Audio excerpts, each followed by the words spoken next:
So Tina, record button hit. We're go. Tina, are we recording? Yes. Okay, good. Okay, here we go. Hi everyone, this is Sue Reynolds with the Student Achievement Institute, and this is our webinar for schools participating as Update 1 and Update 2 schools in the School Improvement Institute. So the focus of our webinar today is on intervention preparation, and we've completed all of our meetings with our council, and so now we're just getting those interventions ready to hit the ground running next year, and that's what we'll talk about today. And then this is our very last webinar. So after today and completing the tasks that we talk about today, you will be able to print and download your school improvement plan and your student achievement plan and be ready to submit them to the Department of Ed. So, okay, let's get started. So here's what we're doing today, odds and ends, quick review, and then we'll talk about the intervention preparation instructions. So we'll look at evaluating your interventions, setting up professional development for your interventions, securing funding and resourcing to support those interventions, and then some online, some tips for how to get things entered online. And then at the very end, we'll talk about how to submit your SIP and SAP to DOE so that they will have documentation of your improvement plans. Okay, a couple of odds and ends. First of all, we wanted to make you aware that we will be convening a new cohort of SI2 schools who will work with us next year. And once again, we will be providing grants for our brand new SI2 schools. So as update schools, you guys aren't eligible for this grant, but if you'll let other schools around you know that we are convening a new cohort, that would be a great help to us. And the application for this cohort will be available next fall. We'll do a mailing to principals, but we just wanted to give you a heads up as you're talking with others about finishing up your school improvement plans, and you're telling people, oh gosh, all we have to do is hit a button and it pops out because we've done our work all year. If schools say, man, you know, that would be nice to do, you can tell them that we're convening this new cohort. So if you're at meetings with other superintendents or principals, or you're at a professional development meeting or whatever, we really would appreciate your help in helping us to let others know about SI2. So, okay. Then one little reminder to schools that are focus and priority schools, don't forget that you need to confirm your interventions or talk with about your interventions with your DOE outreach coordinator. So that's, you know, may take some time to go back and forth before you can connect on the phone or by email. So we just wanted to make sure that you're aware as soon as your interventions are finished, then it's time for you to have a discussion with your outreach coordinator from DOE. And again, that's for our focus and priority schools who are working with an outreach coordinator from the Department of Ed. Okay, so quick review, where we are right now, we've gone through the entire process. You've got a vision statement and goals, and you've identified your root causes, and you've identified your interventions. And so now we're ready to think about, okay, how are we going to set this up so those interventions are wildly successful? It doesn't do any good to have an intervention if it just sits on the shelf, or if it's not implemented well. So we really want to think carefully and purposefully about how those interventions are being implemented. So just a reminder too that last month there's a report called the Initial Preparation Report, and that report, actually I'm going to step ahead of myself just a sec. Let me go back. So you've got your interventions, and just as a reminder, when you did those interventions, you entered so far on your initial preparation, you've entered the person responsible, you've entered the implementation date, and you've said, in addition to having this calendar date for this intervention, we're going to need to evaluate this intervention, we're going to need professional development, we're going to need resources and funding. And so whatever you checked last month in the initial preparation, that's what you're going to be developing this month.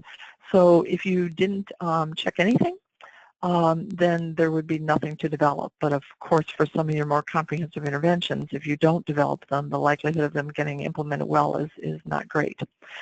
Also, you'll notice that in some of the interventions that you entered, some of these things were auto-checked. So you're not able to, in this case, to uncheck intervention evaluation. And that's because there was a requirement from DOE that you evaluate this intervention. So for interventions that are associated with turnaround principles, if you're a focus or priority school, you have to evaluate those interventions. So you're not able to uncheck that. So, okay, so this was work that was done last month. Leading up to this month, you told us, okay, every time you entered an intervention, you said, here's the description, here's the external expectations that this intervention is meeting, if any, and then here's our initial preparation, date, and what we need to do further. Okay, and then this month we are preparing. So whatever you checked last month, this month we're going to develop those things. Okay. So in preparing for your interventions, here are the instructions. First of all, we want you to remember that the best interventions are really a waste of time if they are not implemented well. So I like to think about it as doing an implementation with integrity. It's not only meeting, you know, the getting the intervention in place, but it's getting the intervention in place well so that it does what you want it to do. Okay, so last month, as we mentioned, you checked off the things that you needed to develop. And then we also wanted to show you that last month you had a report called the Finalized Interventions Report. You submitted that to us. I think it was the last thing you submitted. And in that report, it gave the name of the intervention, the description of the intervention, and then all the parts that you checked off that you wanted to develop. So if you wanted to see all in one place, the intervention plus what you're going to need to develop this month, if you go back and just print out that that finalized interventions report, that will show you that. Okay, so this month, whatever you checked off last month, we're going to develop these things. So here's how to go about doing it. You're going to read a professional development planning guide, which is in the manual, and then you're going to enter interventions. So we're going to click here on the enter icon, and when you do that, you'll come to the preparation page. Now we're going to come back to this page several times. This is like a kind of a launching page from our site. So when you open this page, you're going to notice that your interventions are all listed here. And then there's columns over at the right that you can revise the intervention, enter, do the preparation entry for that individual intervention. You can see the report for that intervention, or you can submit by itself each intervention's preparation. So I'm going to go through all of those, and we'll start with the revise. If you decide we don't want to develop all the parts of 7th grade ratios that we thought we were going to last month, or we forgot and we really do want to have an evaluation component of this intervention, all you need to do is click that revise button, and it will take you back to the work that you did last month, and you can then uncheck or check any of these additional needs choices. Okay, so that's the revise column, and you'll notice that we put those icons in yellow just because we wanted you to remember that we're actually taking you back to last month to do that revision. Okay, on the next column is where we're going to do the preparation entry for each of the interventions separately. So we'd start out with the 7th grade ratios unit. We'd click on the enter icon. And when we did that, we're going to come up with a page that looks like this. And notice it's just for that one intervention, 7th grade ratios unit. And I have different tabs at the top, and these tabs will change from intervention to intervention.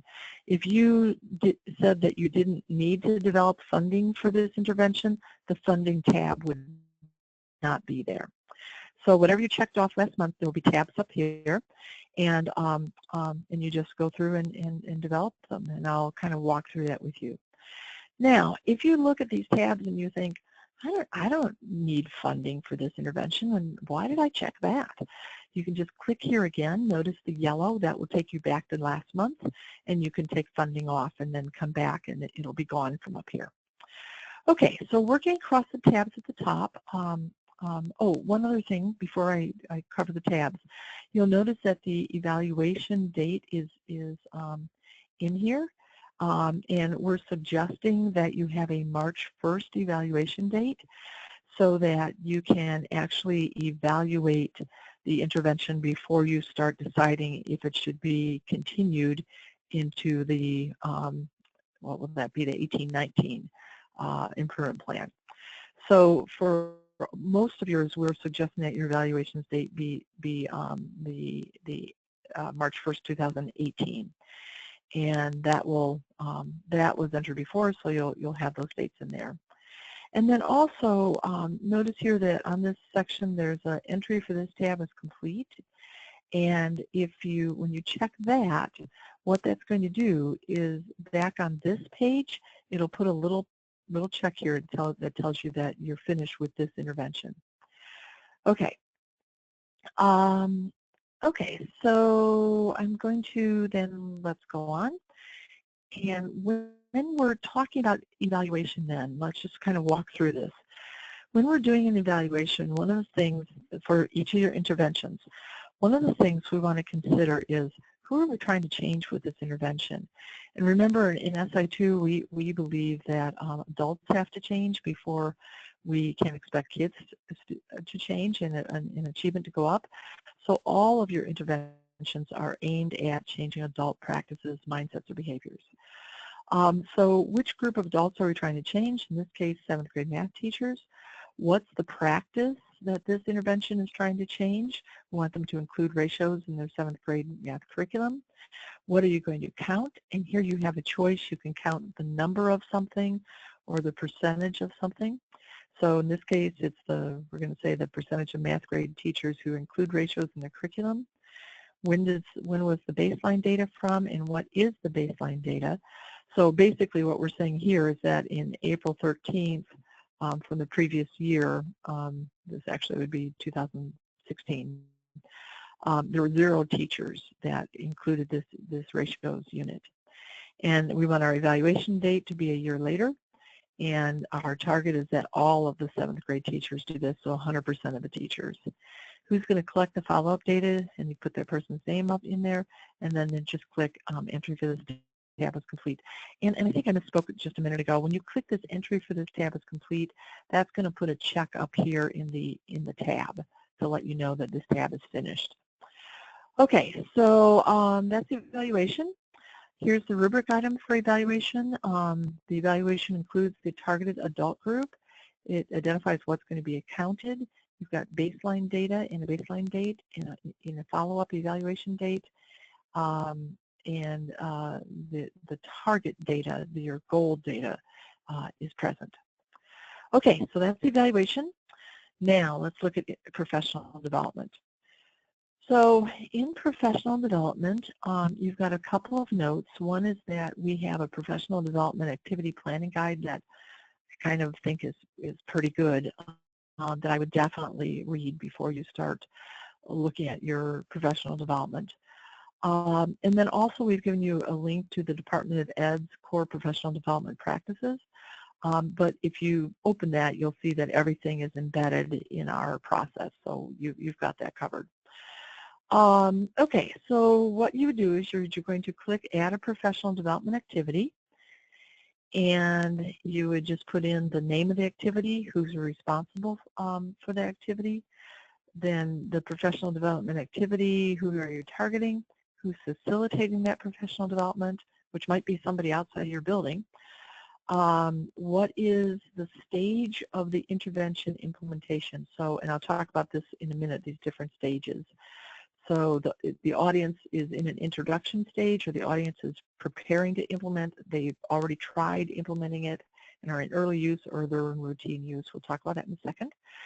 Then a description of the professional development, the date, and is this going to occur during contract hours, where, if it's during contract hours, it's not voluntary. We can ask all teachers to participate.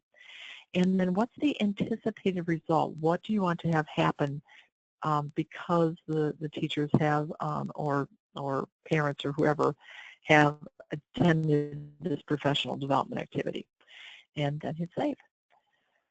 So, okay, so now let's talk about these stages, and then I'm going to pause and take some questions in a second. So when we're talking about professional development, we want to make sure that the content matches the stage of development that the participants are in. So when participants are first hearing about one of your new interventions, the questions they're going to hear is, what is this and how is this going to impact me? So what we're trying to do is we're trying to get people interested in your intervention. So your focus is going to be general information. We're going to assume that you're going to have some resistance. People are going to say, oh, it's just one more thing I have to do, or, we've never done it that way before, or I don't have time, or, you're going to hit some resistance there. So you want to always predict what the resistance is going to be and then head it off before it happens. So, and one more thing about resistance, remember, resistance is usually because people are afraid of losing something, and normally 99% of the time they're afraid of losing control, they're afraid of losing competence, or they're afraid of losing time. So we want to be thinking about that ahead of time so that you can talk about those things to head off the resistance before it happens. Okay, so now activities. Group presentation would be good, one-on-one discussions, taking people to see other schools that are doing the intervention that you're doing. These activities, this kind of activity would help to answer the questions, what is this and how is it going to impact me? Okay, second step, now people are interested, and now their question is, okay, how do I do this? So they're in what we call the preparation stage. And so now they need some skill building. So we're teaching them how to do whatever it is. We're giving them a chance to rehearse it, to practice it. We're giving them reflection on how it went. Feedback on how it went, and also giving them a chance to reflect. So a workshop is a good format for this, small learning communities, one-to-one coaching. If you did skill building before people were interested, if you started out with these activities, people would just disengage, because why develop a skill for something that you don't know what it is and you're not interested in it? So it's really important when you're doing professional development that you pay attention to the stages. Okay, now people have rehearsed, they've gotten feedback, they've tried it, and now they're in early use. So their question is now, am I doing okay? They need a confidence boost. Am I doing okay? So the focus of the professional development is on observing people doing the intervention and then giving them a chance to reflect and you providing feedback. So principal observations, peer observations, small learning communities, one-to-one coaching, those are all great activities to use in this stage as well. A lot of schools leave this stage out, and it really weakens the professional development because nobody knows that they're doing okay. So, so this is good to put this type of activity in your professional development plan. And then as people are humming along with the intervention, eventually they're thinking, okay, I'm doing okay, but now I want to improve. I want to do it better. So again, knowledge and skills, further building those knowledge and skills, reflection, and giving them feedback is a good way to do that. And there's lots of different ways, including the things that you did in early use. So, okay, so those are the stages. So back in here, when you write in, a skill building workshop, then, we want to check off, okay, what stage would that be for? That would be probably for, preparation. If this is, an introduction at a teacher's meeting to the intervention, then it's probably, the audience or the participants would be in the introduction phase. So, okay, so we just want to, we want to make sure that we've got sound professional development. Is not just a one-time sit and get, but we're supporting as people are learning and beginning to implement the new intervention. Okay, and as I mentioned, we have this, I think, very nice document for you to help you further think about the stages of intervention implementation. So this, again, kind of gives you a narrative that talks through everything that we said on the previous slide, and then some. Okay, here's a rubric item. Notice professional development includes a series of activities, not just a one-time sit and get, but there's a series of activities which addresses changing professional development stages. And we're addressing different adult learning styles. We're having activities that in most part occur during contract hours. The person responsible is identified, and the date of the professional development has been identified. Okay, I'm going to come up for air here, take a breath, and Tina, any questions that have come up so far? None so far. Okay, we'll keep going. In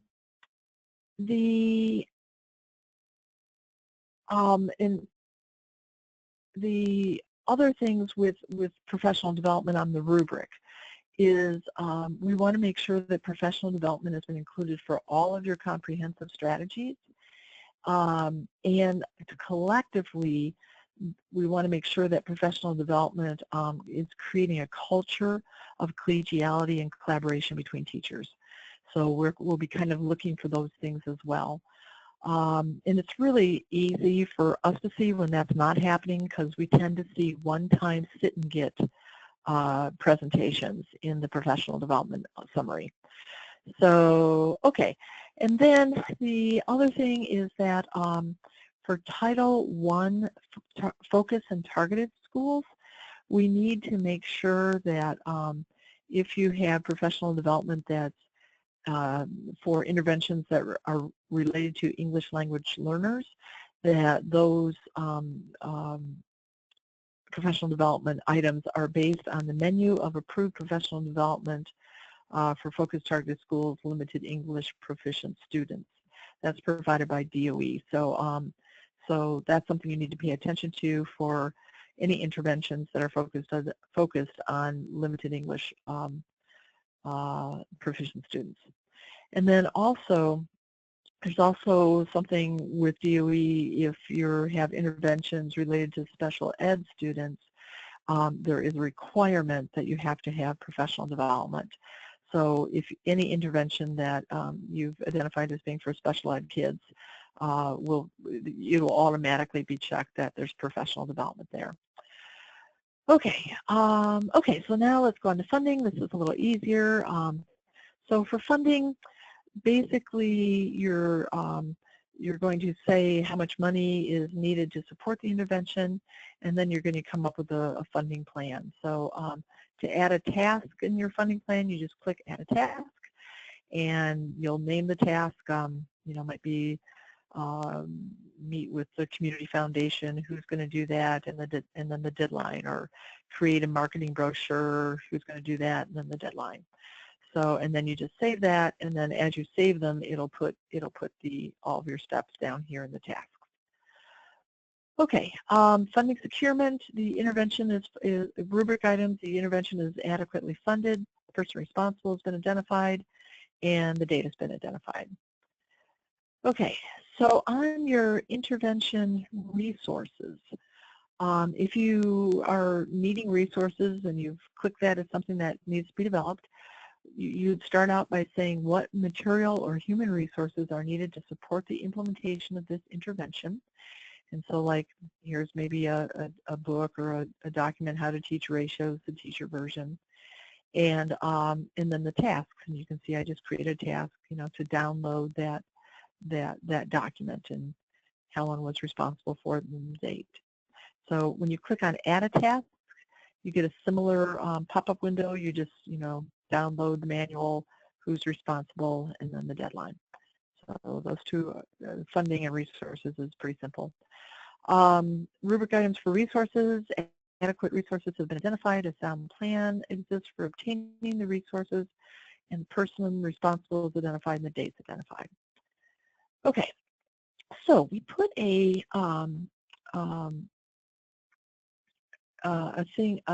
choice in that said other tasks. And if you click other tasks, you get a window that looks like this, and you would just click and enter other tasks in there. I can't think of another task that would be something other than professional development, fundraising, resource procurement, and evaluation, but we just put an other in there in case there was something we forgot that you could enter other tasks in there as well. Okay. Tina, I'm going to pause one more time before we go on to some tips. Any questions so far? No questions. Okay, thank you, Tina. Okay, so let's go into some tips then. Okay, on some of your activities, you may have some repeating tasks, like for professional development, when a lot of times in my school, when I was in the schools doing this, and we were doing early use professional development, we actually would meet with our teachers once a week and to just touch base with them to see how the intervention was going, to kind of troubleshoot if they were having trouble with it. And we just, met with the teachers once a week to go through that. So, and then there were other interventions that we supported, once a month. So if you have a repeating activity like that, you have a couple of choices about how you enter that activity into our system. One choice is you could just put it in once and say, and you would say, like you're going to record daily attendance for the school year, or you're going to have a professional development workshop or discussion once a week. But you would just enter it once. So you'd enter at the beginning of the year, and in the description of the activity, you would write in for the school year. If you're going to do it each month, you would need to put the activity in each of the months, and then just the activity would be record daily attendance for the month. And if you're going to do it once a week, then you would put in, the however many weeks there are, and then record, and then the activity would be record daily attendance for the week. So the question is, that you need to ask yourself is, how often do I want the task to appear in the calendar? If you want it to appear in the calendar every week, then you got to put it in for every week. If you want it to appear once a month, then you got to put it in, the 9 or 10 times for each of the months. Or if you only want it to appear on August 1st, then it never appears in the calendar again for the entire year. You could just put it in once. I think most of our schools, as I've read over your plans, you put a lot of things in monthly just to give everybody a heads up at the beginning of each month that they still need to be doing this activity so it doesn't get lost. Okay, so there's one tip. If you don't know the date, what we would encourage you to do is at least to come up with a month and then enter the date as 0, so October 0, 2017. That will place the task at the beginning of the month. And an important thing, though, is we really do want all of your tasks to have one or more dates associated with the task. For anything that you don't put a date in, it puts it at the end of your calendar, and what good is that? You don't even, it doesn't come up on your to-do list until the school year's over with. So at least let's try to get them in for the month. So, okay. So why should we take the time to do this? Our experience has been that when schools fully develop their interventions, they have an evaluation plan and a timeline and funding plan and all of that, that the interventions are more likely to be fully implemented with integrity. So do you need to prepare all of the interventions? No. And just as a reminder, if you don't want to prepare one of your interventions, then just don't check off, those things that you did last month, like you did last month. Just don't check evaluation or don't check funding, and then you won't have to develop it. And can we change our mind? Absolutely. You would just, go back to last month and edit the initial preparation screen, and then that will adjust what happens this month. Okay, now I want to talk a little bit about the reports and how they're used after we do this preparation section. Okay, so I'm back on the major preparation page, and now I'm working in the report icon, and notice that there's a separate report for each intervention. And then there's some other reports that we'll get to from the process page. Okay, so here is one of the reports. This is the detailed report. And in the detailed report, you can see it, it starts with the name of one of your interventions, and then it gives you your evaluation plan, and then it gives you your professional development plan, and then it's going to list your funding plan. But it's everything you put in the computer in preparation will spit out on this report. So you can click this button and get out the report just for the one intervention, or on the process page, there's a button that you can click, and it gives you a report that has every intervention one after another. So you can imagine that's quite a long report because of all that detail. Okay, so that's the detailed report. Then there's the summary report, and I really like this report. It's probably the report that I go to the most when I'm talking with a school. And basically what that does is it gives you your intervention, and then it gives you your professional development, and it checks off the stage that that professional development is hitting. So so in this case, as I look through, I think, oh, okay, they're doing an introduction activity in the middle of April. Then they're going to do a skill building, a preparation activity later in April. And then they're going to want people to have implemented it by May 18th, and they're going to do an early use activity with their teachers. So I really like to see this type of sequencing. I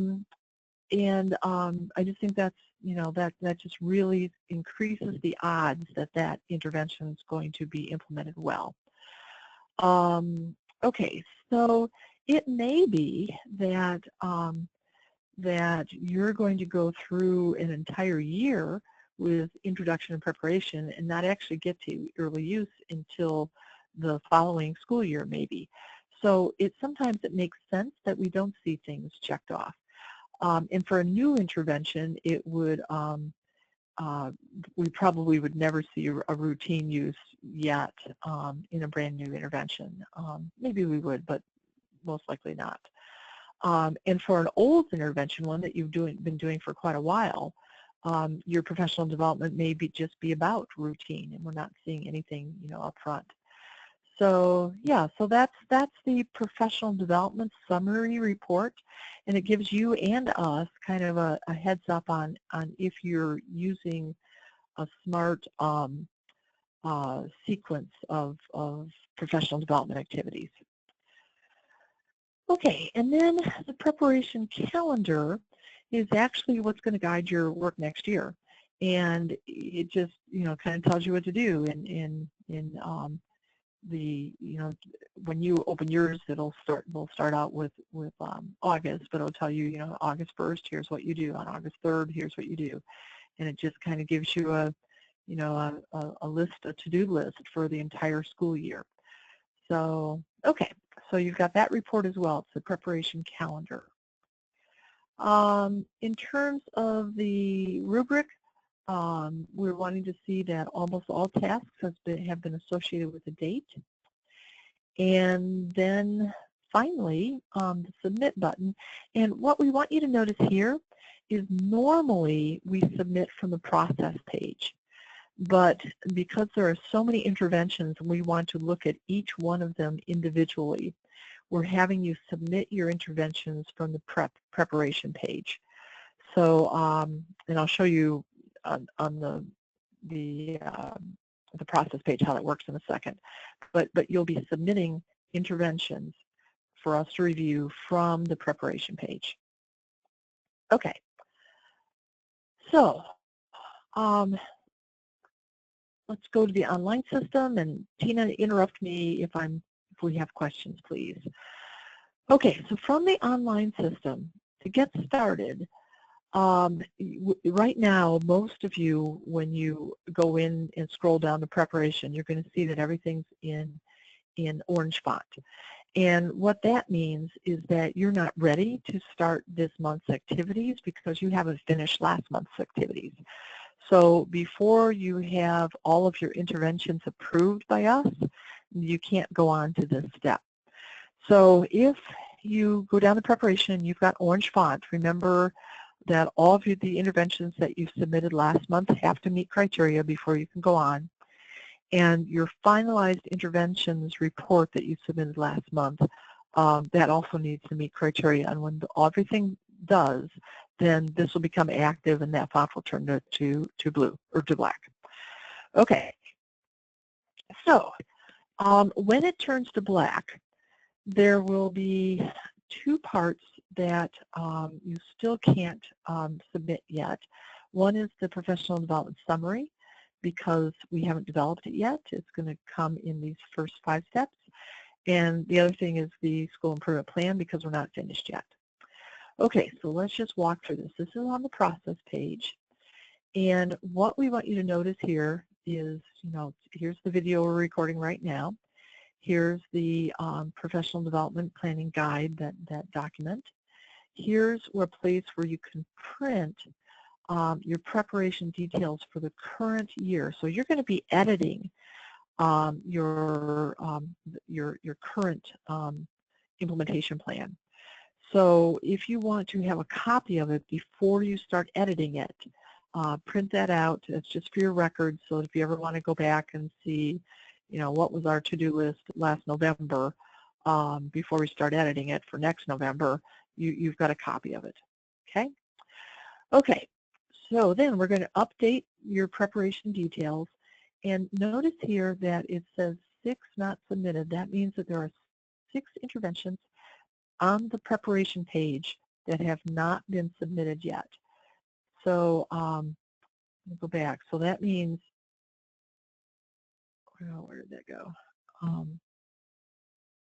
On this page, here's these 6 interventions, and I've not submitted any of them yet. And that's why on the process page, it shows me 6 not submitted. Now, you'll be able to follow this to see your progress. So it started out with 6 not submitted. After you've submitted one, that will change to 5 not submitted, 1 submitted. And at the same time then, we'll start to keep track of what's been approved. So there's 1 submitted, we have 0 that need revision, and 1 that meets criteria. So that will always, this information, all 4 rows, will appear right in this section on the process page to let you know what is left that needs to be still addressed, okay? Okay, our goal is that as we work on these, we finally get 5 submitted and 5 meet criteria.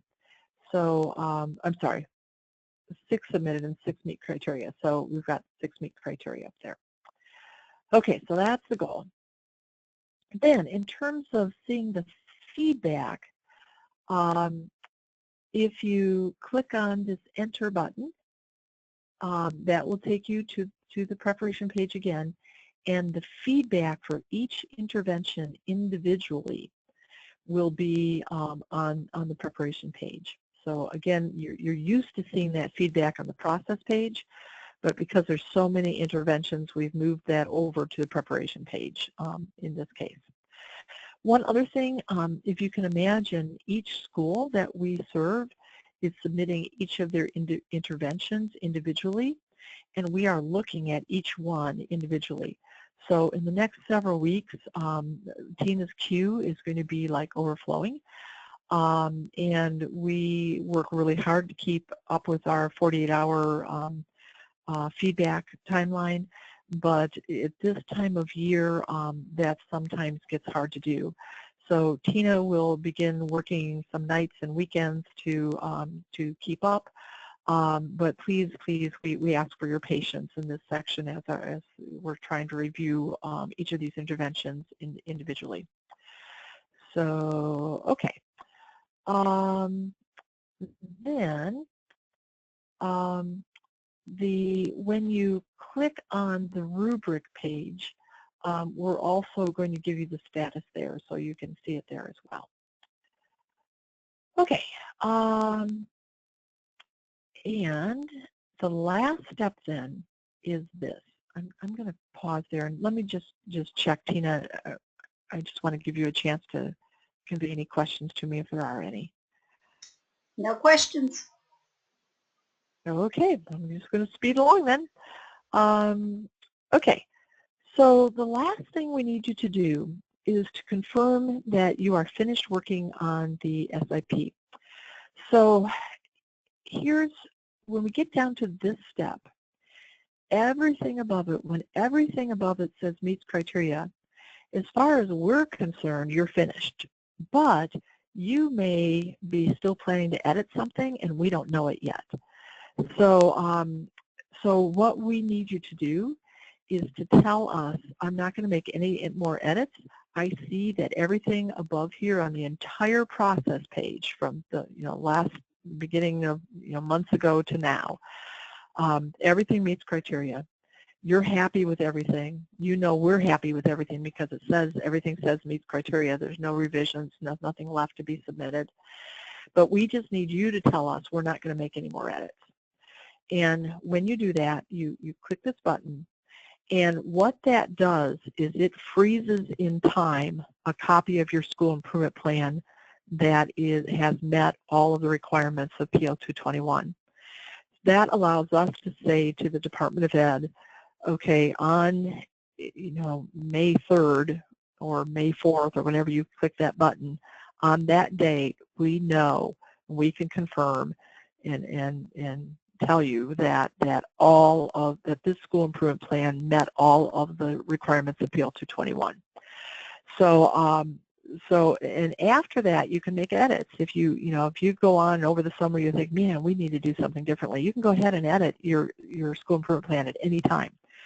But we need to mark that point in time when your school improvement plan met all the requirements for DOE. And that's what's going to happen when you click this button. Okay? This button will not be hot until everything above it says meets criteria.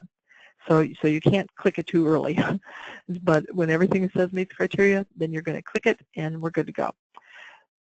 When you click it, what we are saying at this point is that we believe that your school improvement plan holds high promise for impacting student achievement in the areas targeted by your SMART goals if all the interventions are fully implemented with integrity. Okay? And then we're also saying that based on our third-party review, it appears that the school improvement plan meets the external expectations identified by the school on the SIP uses page in the school improvement management system at the beginning of the process. So we're saying at this point in time, we're saying if you've checked that you're a Title I school, we're saying that based on our third-party review, we think everything's okay. And so that's what happens at this point. Okay, then when you've done that and click that button, and Tina has said, yeah, everything's good on our end, and you've said everything's good on your end, then those balloons will appear, and we know that there's a lot of jumping up and down and celebration when you see those balloons, both on our end and your end. So we get pretty excited when we see those balloons too. Tina will be calling everybody on our staff saying, woohoo, we got another school, it's got balloons. So yeah, that's a lot of fun. Okay, and finally, submitting to DOE. So we're good to go on submitting DOE as soon as you have those balloons. And here's how that works. So this is all live right now. You can download right now, if you want to, a copy of your school improvement plan, or if you're a Focus Priority School, a copy of your student achievement plan. So, oops, and let me switch over to the online system to show you the next part. So when you scroll all the way down, and you get to this section, and you're going to download your SIP. You'll get to a screen that shows you that you do not yet have a 2017-18 plan that's been reviewed and approved by ASA.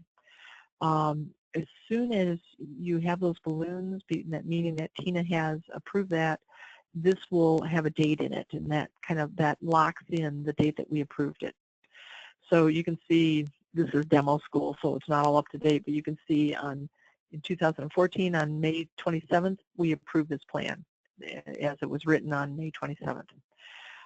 Anytime you want to generate a report, you can. I generated a report even though I wasn't finished for demo school with entering everything for this year. I wanted to see what that school improvement plan would look like, so I generated a report. To generate a report, you just click generate a new PDF, and you're saying that you understand that the plan that you've downloaded has not been reviewed by ASA,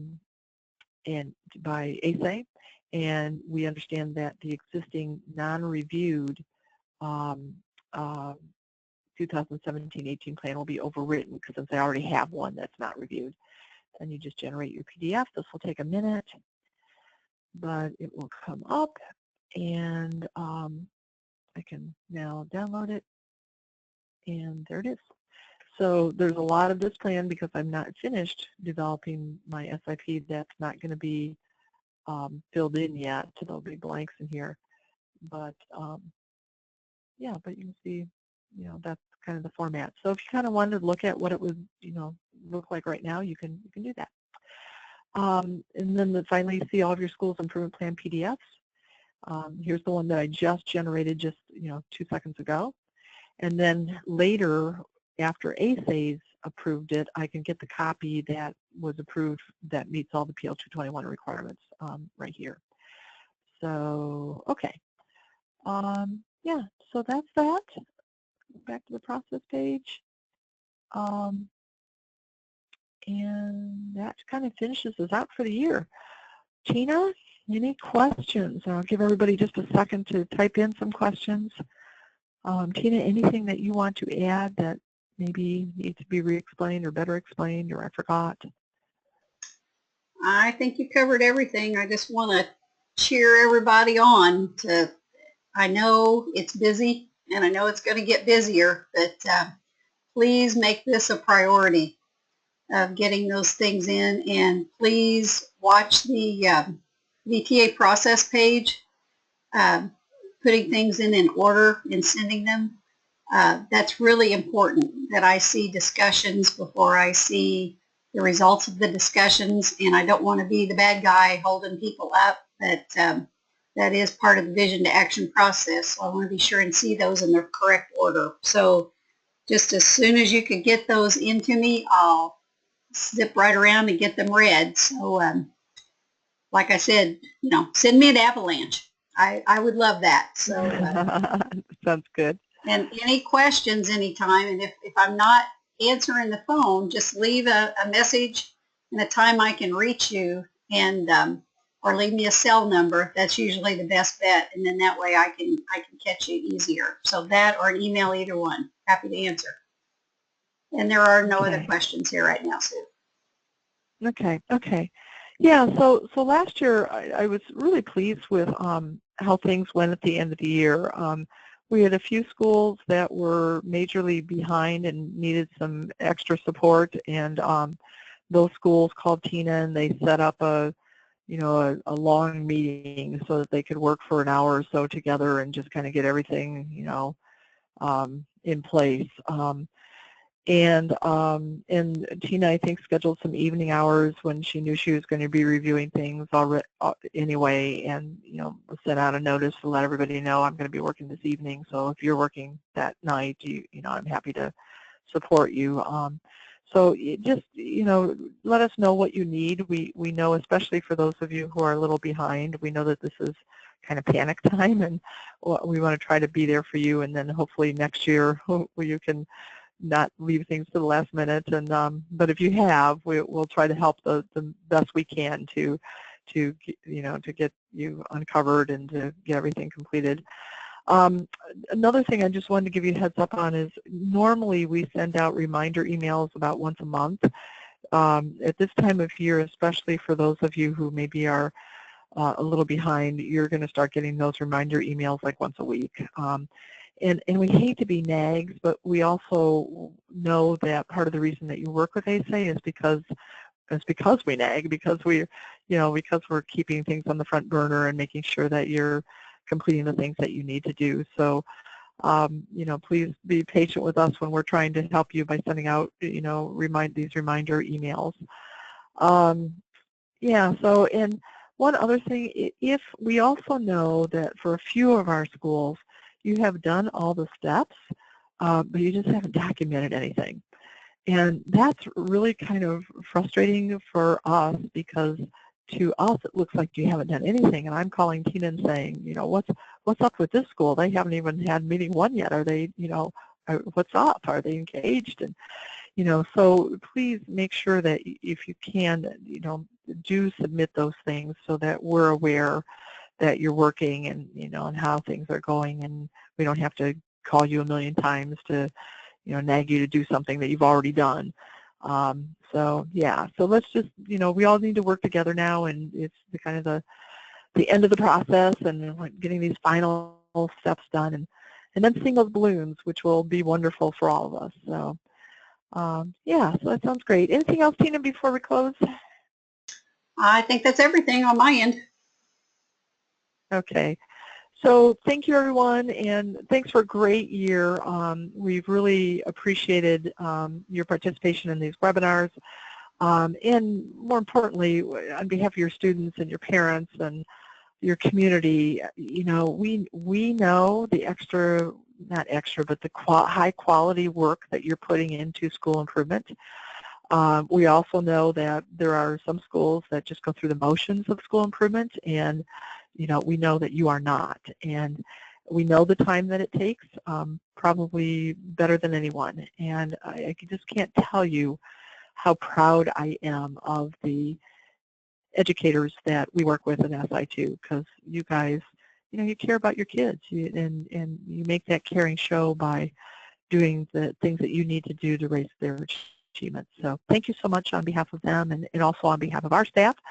And we'll look for all your submissions, and we'll look for those balloons. So thanks, everyone. Have a great month and great end of school year, and we'll catch you next year, and don't hesitate to call us. Thanks, everyone.